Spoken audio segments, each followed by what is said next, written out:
asalaamaaleykum mbokk yi ñi nga am mbégte di leen dal ci seen xibaaru météo di wax ne nag tàngaay bi dana wéy di des ci gox yu bëri ci réew mi muy guddi di daanaka diggu bëccëg gi tàngaay gu tar la ñuy nemmeeku ci gox yu bëri ci réew mi rawatina nag gox yi féetee boori bëj gànnaar ak penku bu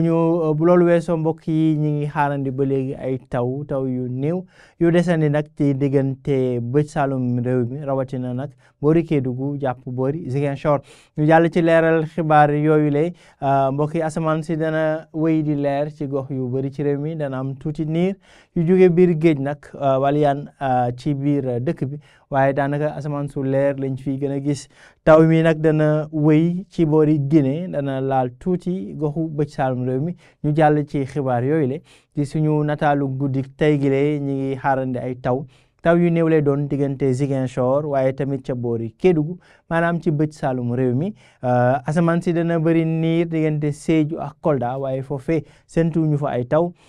tuuti niir nag la ñuy xaarandi diggante Kaolack Kaffrine Tambacounda bu boori Bakel asamaan su leer ci bëj gànnaar jàpp boori sow rawatina diggante Ndakaaru Thiès Mbour Fatick ak boori Diourbel température yi dana dal ci yenn gox yi 20 degré ak ñett muy température bi gën a néew ñu ngi koy xaarandi ca Louga Linguère Kaffrine ak boori Bakel 20 degré ak ñeent jëm ba 20 degré ak juróom ñaar la ñuy séntu ci bëj saalum réew mi waaye tamit ca boori sow Ndakaaru foofee la température di gën a kawe ci guddi gi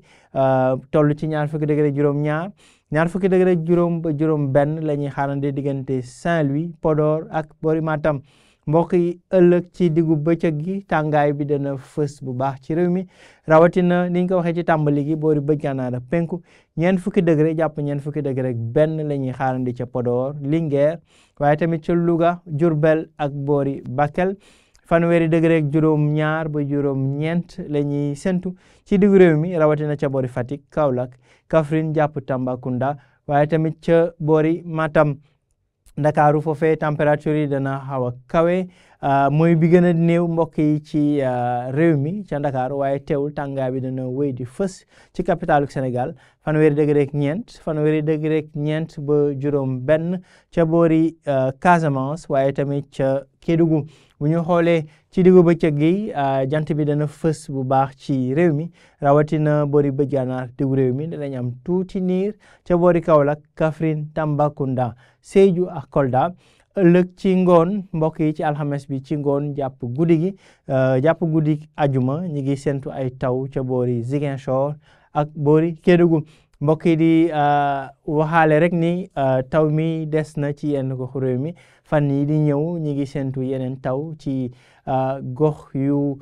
bëri ci réew mi rawatina nag boori bëj saalum diggu réew mi ak yenn gox yi sow dinañ ci ñëwaat nag ci leeral xibaar yooyu le waaye ci